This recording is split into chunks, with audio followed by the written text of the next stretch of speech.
Hello friends, मैं मुकेश कुमार माथुर आज आपको लेके आया हूँ तीर्थराज लोहागढ़ धाम। लोहागढ़ धाम सीकर संभाग मुख्यालय से मात्र 30 किलोमीटर दूर है।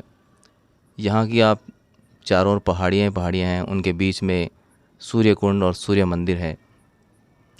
यहाँ की कुछ कहानियाँ प्रचलित हैं, उनमें आपको मैं बताता हूँ कि सबसे पहले तो एक तो प्राचीन टाइम से कहा जाता था कि प्राचीन काल में काशी में सूर्यभान नाम का एक राजा हुआ था और उसके वृद्धावस्था में एक दिव्यांग लड़की पैदा हुई।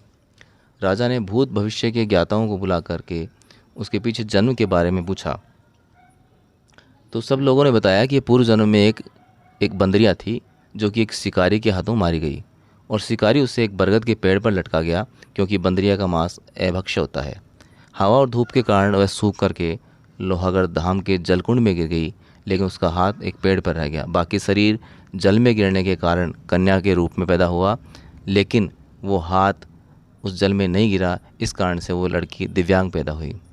तो जब राजा को ये सब चीज़ों का पता चला तो राजा वहाँ गया और उस हाथ को लेकर के उसको भी जलकुंड में डाल दिया, जिससे उसकी लड़की के वापस हाथ आ गया। तो दूसरी कहानी एक ये भी मान्यता है कि ब्रह्मरथ देवताओं का एक अत्यंत प्रिय तीर्थ था।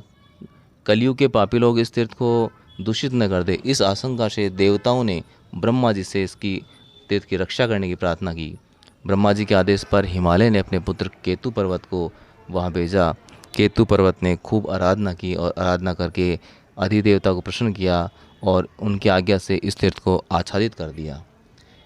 इस प्रकार ब्रह्मरथ तीर्थ पर्वत के नीचे छिप गया, दब गया या लुप्त हो गया, लेकिन इसकी 7 धाराएं आज ये पर्वत के नीचे से प्रवाहित हो रही है।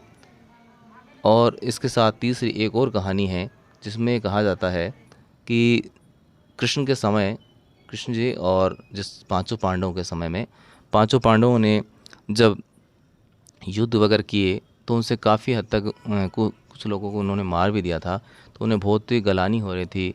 इससे कृष्ण जैसे जब पूछा तो उन्होंने कहा कि आप घूमते रहें जहाँ भी आपको ऐसा महसूस हो कि आपके हथकड़ियाँ गल जाए, आपके जो हथियार हैं वो गल जाए, वही जगह आपके लिए पाप मुक्त करने वाली होगी। तो वो घूमते घूमते यहाँ आए और उन्होंने इस जल में सरोवर में स्नान किया जो सूर्य कुंड नाम है, और इससे जल में स्नान करने के बाद उनके हथियार और अस्त्र शस्त्र गल गए, इसलिए इस स्थान का नाम लोहागढ़ पड़ा।